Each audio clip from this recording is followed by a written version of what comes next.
Olá, pessoal! Hoje nós falaremos sobre isomorfismos. Vejamos a definição.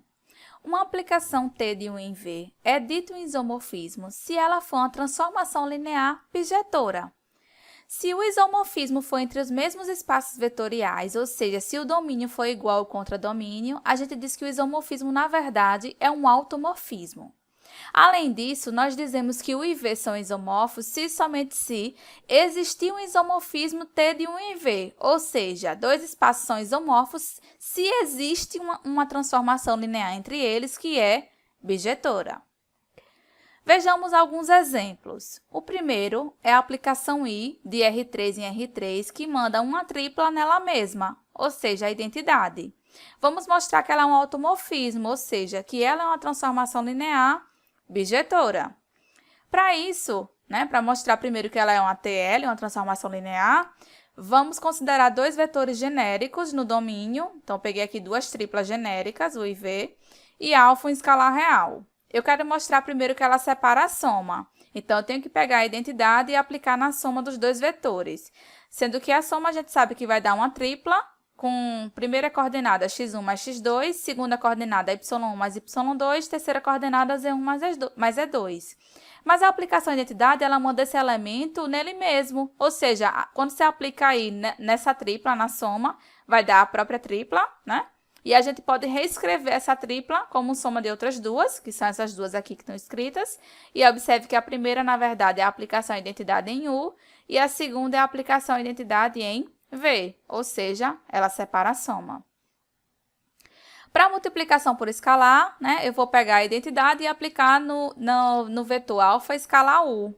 Alfa escalar U é só multiplicar cada coordenada aqui da tripla por alfa. Só que como a identidade ela manda um vetor nele mesmo, então ela vai mandar na própria tripla. O que a gente vê? A alfa está multiplicando cada coordenada aqui. Então, coloca alfa em evidência, então isso é alfa escalar U. Só que U é a aplicação identidade aplicada em U. Então, isso aqui, na verdade, é alfa escalar I de U. Ou seja, ela separa a multiplicação por escalar também. Então, eu posso afirmar que ela é uma TL. Para mostrar que ela é bijetora, a gente vai lembrar do teorema, na verdade, de uma consequência do teorema do núcleo imagem, que é o seguinte. Se eu tenho uma transformação linear em que o domínio tem a mesma dimensão do contradomínio, então, provar que a aplicação é bijetora é equivalente a mostrar que ela é injetora ou sobrejetora, ou que ela manda uma base do domínio numa base do contradomínio, Então, aqui observe que o domínio e contradomínio são os mesmos, que têm a mesma dimensão, que é 3. Então, como eu já mostrei que ela é uma TL, então eu posso, para mostrar que ela é bijetora, eu posso mostrar apenas que ela é injetora, E aí eu já posso concluir que ela é bijetora e, por ser transformação linear, seria um automorfismo, Bom, então vamos lá. Vamos considerar uma tripla no domínio que pertence ao núcleo da transformação e vamos ver quais são as possibilidades para essa tripla. Bom, se ela está no núcleo de I, é porque quando você aplica I nessa tripla, dá o vetor nulo do contradomínio, que é o vetor nulo de R3. Só que a aplicação de identidade, ela manda uma tripla nela mesma. Então, para que essa tripla seja igual ao vetor nulo do R3, eu tenho que ter o quê? X, Y e Z iguais a 0. Ou seja, então o núcleo da aplicação só contém o vetor nulo de R3. E a gente já viu um teorema que dizia que uma transformação linear ela é injetora se somente se o núcleo dela só contiver o vetor nulo do domínio. Então, eu posso concluir que I é injetora, E pela dimensão do domínio ser igual à dimensão do contradomínio, posso afirmar que ela é bijetora e, consequentemente, ela é um automorfismo, Transformação linear bijetora. Próximo. T é uma aplicação de R2 no espaço P1 de R, lembrando que P1 de R é o espaço dos polinômios de grau no máximo 1, com coeficientes reais. Aqui a gente está considerando a variável desse espaço como sendo a variável T. Então, ela vai mandar um par ordenado XY nesse polinômio aqui, x mais y, que multiplica T, onde T é a variável do polinômio, certo? Queremos mostrar que ela é um isomorfismo. Então, tem que mostrar que ela é uma transformação linear bijetora. Bom, para mostrar que ela é uma TL, eu vou precisar de dois elementos genéricos no domínio, tá aqui, dois pares ordenados em R2, e alfa um escalar real. Primeiro, vamos mostrar que ela separa a soma. Quem é T de U mais V? Bom, a gente sabe que U mais V, né, quando você soma esses dois pares ordenados, vai dar o par ordenado com primeira coordenada x1 mais x2 e segunda coordenada y1 mais y2. Quando você aplica T nesse par ordenado, né, pela definição, ela vai mandar em quem? Na primeira coordenada, que seria x1 mais x2, mais, abre parênteses, primeira coordenada mais a segunda, vezes T. Reescrevendo, né, o que é que a gente fica? Ó, x1, primeiro eu coloquei todos de índice 1 para o lado esquerdo, depois coletei os que estão com índice 2, né? Então, ficou x1 mais y1 que multiplica t, tá aqui. x2 mais y2 que multiplica t, tá aqui. Então, daqui até aqui, eu tenho o quê? Isso aqui, na verdade, é a imagem dessa aplicação do vetor x1 y1, que eu chamei de 1. De U. E daqui até aqui, eu percebo que isso é exatamente a imagem da aplicação do vetor x2, y2, que eu chamei de V. Ou seja, ela realmente separou a soma. E a multiplicação por escalar? T aplicado em alfa U. Lembra que U é esse par ordenado aqui. Alfa U é só multiplicar a cara coordenada por alfa, né? Então, T vai levar alfa U em quem? Lembre, primeira coordenada, que agora é alfa x1, mais, abre parênteses, primeira coordenada, que é alfa x1, mais segunda coordenada, que é alfa y1, vezes t. Observe que cada parcela aqui tem alfa. Coloquei alfa em evidência, e aí eu percebi que o que está aqui entre parênteses, esse parênteses aqui final, é justamente a imagem de U, que é o vetor x1, y1. Então, na verdade, isso é alfa t de U. Ou seja, ela separou a multiplicação por escalar. Então, t é uma transformação linear. Analogamente, para provar que essa aplicação ela é bijetora, a gente vai usar também a consequência do teorema do núcleo e imagem, né? Por quê? A gente sabe que a dimensão do domínio, que é o R2, é quanto? 2. A dimensão do espaço P1 de R, né? A gente sabe uma base para esse espaço P1 de R na variável t, né? Quem é uma base para esse espaço? Seria a base formada pelos vetores 1 e t, ou seja, tem dois vetores, então a dimensão também é 2. Como a dimensão do domínio é igual à dimensão do contradomínio, para provar que a aplicação é bijetora, basta mostrar que ela é injetora. Então, vamos lá. Seja xy, né, um par ordenado no domínio que pertence ao núcleo da transformação. Se ele pertence ao núcleo, é porque quando você aplica t nesse vetor, isso dá o vetor nulo do contradomínio. Contradomínio é P1 de R, né? Então, é o polinômio nulo. Tá aqui. 0, né?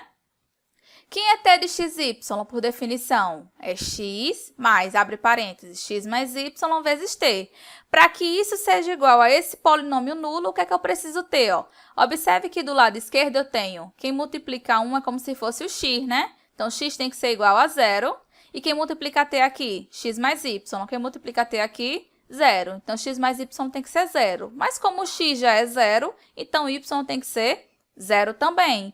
Ou seja, todas as duas coordenadas do vetor que pertence ao núcleo tem que ser 0. Então, o núcleo, na verdade, só contém o par ordenado nulo.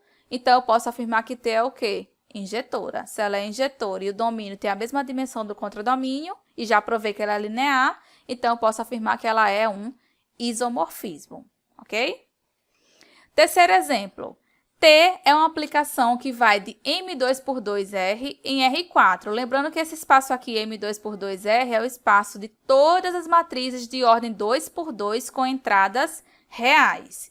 Ela é definida assim, ó. Ela pega uma matriz de ordem 2 por 2 e leva nessa quádrupla, dessa forma, certo? Queremos mostrar que ela é um isomorfismo. Então, primeiro, teria que mostrar que ela é uma transformação linear. Só que aí, como a gente já está cansado de mostrar, né, que é uma transformação linear, eu vou deixar como exercício para vocês mostrarem que ela separa a soma e a multiplicação por escalar. E vamos partir para a parte de mostrar que ela é bijetora, né? Só que, mais uma vez, né, supondo que a gente já provou que T é linear, transformação linear, eu percebo que a dimensão do domínio, que é desse espaço aqui, a gente sabe que é 2 por 2, né? Desculpa, 2 vezes 2, que é 4 a dimensão, que coincide com a dimensão do R4, que também é 4. Então, por ela ser uma transformação linear que tem domínio com a mesma dimensão do contradomínio, para provar que ela é bijetora, basta provar que ela é injetora. Então, para isso, o que é que eu faço? Eu pego um elemento do domínio que pertence ao núcleo da transformação. Então, o domínio, lembra que é M2 por 2R, né? Então, tem que ser, um elemento dele vai ser uma matriz de ordem 2 por 2. E para essa matriz pertencer ao núcleo, eu tenho que ter T aplicado a essa matriz, dando o vetor nulo do contradomínio. O contradomínio é R4, então tem que ser uma quádrupla nula. Só que, por definição, quem é a imagem dessa matriz ABCD? Vai ser justamente essa quádrupla aqui, né? Então, só reescrevi. Para que essa quádrupla seja igual à quádrupla nula, ó, C tem que ser 0, né? B mais C tem que ser 0, só que se C é 0, B também é 0. A mais B tem que ser 0, só que se B é 0, A também tem que ser 0. A mais B mais D tem que ser 0, só que A e B já são 0, então D também tem que ser 0. Então, todas as entradas da minha matriz têm que ser iguais a 0. Então, eu concluo que com isso, que o núcleo da transformação só contém a matriz nula de ordem 2 por 2, ou seja, T é injetora e, portanto, eu posso afirmar que ela é um isomorfismo, porque é linear, né? E se é injetora e tem o domínio com a mesma dimensão do contradomínio, é bijetora, portanto, um isomorfismo. Resultado. A proposição 1 diz o seguinte: se T de 1 em V é um isomorfismo, então a inversa, né, que vai de V em U, também é um isomorfismo. Vamos provar. Bom, suponha que T de 1 em V é um isomorfismo, né? Por ser um isomorfismo, em particular, ela é bijetora, né? Bom, se ela é bijetora, ela admite inversa. Então, a inversa dela vai do contradomínio no domínio. Então, vai de V em U, certo? A gente tem que provar que essa inversa, ela é linear e bijetora, tá? Para provar que ela é linear, vamos devagarzinho. Então, sejam dois elementos que eu chamei aqui de V1 e V2 no domínio da transformação, né? A gente sabe o seguinte: por esses elementos estarem em V e T ser um isomorfismo, em particular T é bijetora, né? Então, dado qualquer elemento aqui no contradomínio, né? Por ela ser sobrejetora, eu sei que existe um elemento no domínio que ele é a imagem desse elemento. Então, como ambos pertencem a V, eu sei que existem dois elementos no domínio, tá o quê? Tais que V1 é a imagem de um elemento 1 do domínio e V2 é a imagem de um elemento 2 do domínio de T, certo? Pronto. Eu quero provar que T, a inversa de T, separa a soma. Então, eu pego a inversa de T e aplico na soma de V1 com V2, tá? Só que eu sei que V1 é T de 1, então substituo. Sei que V2 é T de U2, substituo. E aí, eu sei que T é linear. Então, do mesmo jeito que eu tenho aqui a soma dessas duas T, T de 1 mais T de U2, eu posso juntar, né? Do mesmo jeito que ela separa, ela junta. Então, reescrevo isso que tem entre parênteses como sendo T de 1 mais U2. E aí, eu sei que a inversa composta com a própria função dá a identidade, né? A identidade aplicada no vetor 1 mais o 2 dá o próprio vetor. Ela manda o vetor nele mesmo. Só que quem é um 1? Bom, daqui, ó, daqui dessa identidade que eu tenho V1 igual a T de 1, quando eu aplico a inversa de T, fica o quê? 1 igual a inversa de aplicada em V1. Então, 1 é a inversa de V1. A inversa aplicada em V1. Analogamente, quem é o 2? Aplica a inversa de T aqui em ambos os lados da igualdade. Então, eu tenho que o 2 é igual à inversa aplicada em V2. Está aqui. Então, olha o que a gente mostrou, que a inversa de T aplicada em V1 mais V2 é a inversa de T aplicada em V1 mais a inversa de T aplicada em V2. Então, ela separou a soma. E a multiplicação por escalar? A inversa aplicada em alfa escalar V1, aí a gente faz o procedimento análogo. Quem é V1? V1 é T de 1, né? Substituir.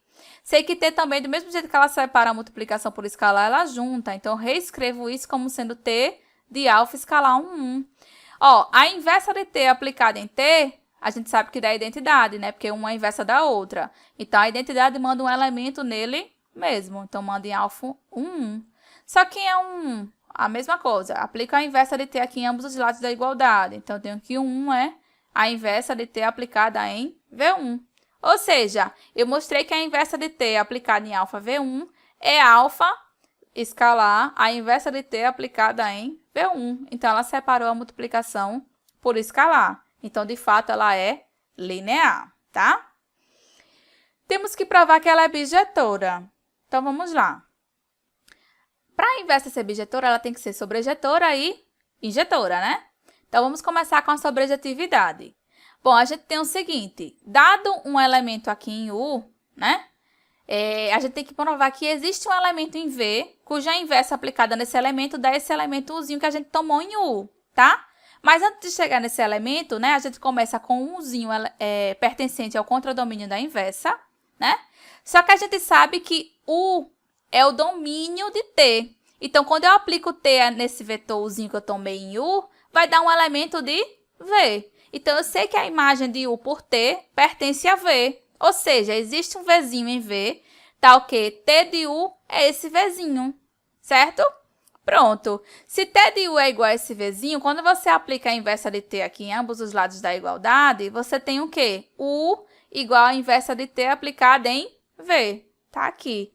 Então, o que foi que você mostrou com isso? Você mostrou que, dado um elemento no contradomínio da inversa, existe um elemento no domínio, né, um Vzinho, tal que a inversa aplicada nesse Vzinho dá esse Uzinho que você tomou no contradomínio. Então, a gente provou o quê? Que a inversa é sobrejetora. Para provar que ela é injetora, a gente faz o quê? Bom, considera dois elementos no domínio que têm a mesma imagem pela inversa. Então, a inversa de T aplicada em V1 tem que ser igual à inversa de T aplicada em V2. E no final, a gente tem que concluir o quê? Que V1 tem que ser igual a V2. O que é que a gente faz? Aplica T em ambos os lados da igualdade. Então, a gente vai ter T aplicado na inversa em ambos os lados. E a gente sabe que T é composta com a inversa da identidade, né? Então, a identidade leva V1 em V1, tá aqui. E a identidade leva V2 em V2. Então, o que é que a gente mostrou com isso? Que V1 é igual a V2. Então, se a inversa de T aplicada em V1 for igual à inversa de T aplicada em V2, esses dois elementos têm que coincidirem. Ou seja, a gente mostrou que a inversa, na verdade, ela é injetora. Então, se ela é injetora, sobrejetora e linear, então ela é um isomorfismo.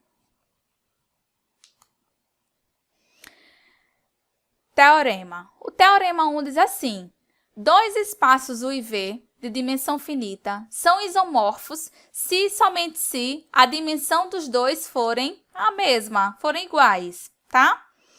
Bom, vamos lá. Então, é um se e somente se, tem que provar a ida e depois a volta, tá? A gente vai começar, né, supondo que U e V são isomorfos, ou seja, a gente sabe que dois espaços são isomorfos se existir o quê? Um isomorfismo entre eles. Então, seja T um isomorfismo de U em V. Então, em particular, o que é que a gente tem por T ser um isomorfismo? Ela é linear e injetora e sobrejetora. Por ela ser injetora, então o núcleo da transformação só contém o vetor nulo do domínio. Por ela ser sobrejetora, a imagem da transformação é igual ao contradomínio. Então, agora eu vou utilizar o teorema do núcleo em imagem, porque eu sei, né, que a dimensão do domínio, que é U, é finita. Então, a dimensão do domínio tem que ser igual à dimensão do núcleo, mais a dimensão da imagem da transformação. Só que o núcleo só contém o vetor nulo de U, ou seja, qual é a dimensão do núcleo? 0. E a imagem a gente sabe que é igual a V, então a dimensão da imagem tem que ser igual à dimensão de V. Então, o que é que sobrou? Dimensão de U igual à dimensão de V. Então, provou a ida. Se U e V são isomorfos, então a dimensão dos dois é igual. E a volta? Suponha que a dimensão de U coincide com a dimensão de V e prove que U e V são isomorfos, ou seja, que existe uma transformação linear entre eles, que é bijetora, certo? Pronto. Então, suponha que a dimensão de U é igual à dimensão de V. Vamos considerar aqui alfa, o 1, o 2 até o N, uma base de U, e beta, de V1 até Vn, uma base de V. A gente pode afirmar que elas têm a mesma quantidade de vetores, porque, por hipótese, a dimensão de U é igual à dimensão de V.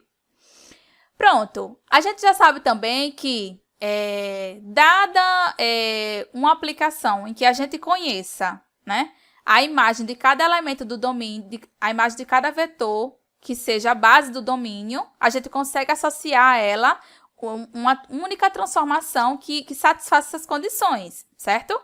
Então, veja, eu posso considerar a única transformação linear T de 1 em V dada por T de UI igual a VI, ou seja, T de 1 é igual a V1, T de U2 é igual a V2, T de UN é igual a Vn. Por quê? Porque alfa é uma base do domínio, né? E se eu estou querendo que a transformação ela leve esse elemento nesse e assim por diante, né? Cada elemento do contradomínio que eu estou considerando, então eu sei que existe uma única transformação linear associada, tá? Que é essa T que eu estou chamando aqui T de 1 em V. O que é que a gente vai mostrar? Que essa transformação linear ela é bijetora, para poder concluir que ela é um isomorfismo. Então, para provar que ela é injetora, o que é que a gente faz? Seja U um vetor no domínio da transformação, né, no núcleo de T, que, por hipótese, né, a gente sabe o seguinte, U é um elemento de U, né, e a gente sabe que alfa é uma base de U, alfa é composta por esses vetores aqui, 1 até o N, certo?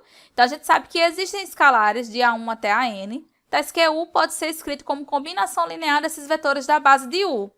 E por U pertencer ao núcleo de T, quando você aplica T em U, o resultado dá o vetor nulo do contradomínio. Pronto. Então, reescrevendo, né, trocando U por essa combinação linear, nessa igualdade, eu obtenho a seguinte identidade. T de A1, 1, mais A2, o 2, mais a N, o N, é igual ao vetor nulo de V, né?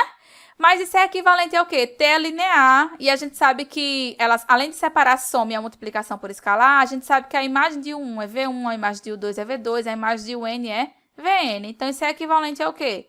A1 V1 mais A2 V2 mais a N Vn, isso é igual ao vetor nulo de V. Só que esses vetores de V1 até Vn é uma base de V, e eu encontrei uma combinação linear da base, dando o vetor nulo do espaço. Então, como ela é base em particular, Li. Se ela é Li, eu encontrei uma combinação linear dos vetores que dá o vetor nulo do espaço, eu posso afirmar que cada um dos escalares que apareceram na combinação linear é 0. Ou seja, cada um desses A's aqui são 0, então quem vai ser o vetor U que eu peguei genérico no núcleo da transformação? O vetor nulo de U. Ou seja, o núcleo de T só contém o vetor nulo de U, então eu posso afirmar que T é injetora, tá? Só que a gente já sabe que T é linear, é injetora e a dimensão de U, que é o domínio, coincide com a dimensão do contradomínio, por hipótese. Então, provar que a aplicação linear ela é injetora é equivalente a provar que ela é bijetora. Ou seja, a gente de fato tem um isomorfismo. Então, dois espaços são isomorfos somente se eles tiverem a mesma dimensão. Para finalizar, nós temos aqui o seguinte exercício. Mostre que o operador linear T de R3 em R3, que leva a tripla XYZ na tripla X mais Z, X menos Z, Y, é um automorfismo. E, além disso, eu quero que vocês determinem quem vai ser o automorfismo inverso, né? Que a gente sabe que se você tem um isomorfismo, então existe a inversa, né? E a gente já provou que a inversa é um isomorfismo, tá? Aqui a gente está falando em automorfismo porque domínio e contradomínio são iguais. Observe que na questão eu já afirmei que T é um operador linear. Então, eu já sei que ela é uma transformação linear, né, entre os mesmos espaços vetoriais. Então, para provar que ela é um isomorfismo, ou seja, que ela é um automorfismo, eu não preciso mais mostrar que ela é linear, porque eu já afirmei na questão. Agora, se eu não tivesse colocado essa afirmação de operador linear, eu teria que provar. Então, se eu botasse assim, mostre que T, dado por essa expressão, é um automorfismo. Eu teria que provar tudo, que é linear e que é bijetora. Como eu afirmei já que ela é linear, então eu só preciso provar que ela é bijetora, tá? Pronto. Só que por hipótese a gente tem o seguinte, que a dimensão do domínio é igual à dimensão do contradomínio, certo? Então, provar que essa aplicação é bijetora, na verdade, basta a gente fazer o quê? Provar que ela é injetora, certo? Então, vamos lá.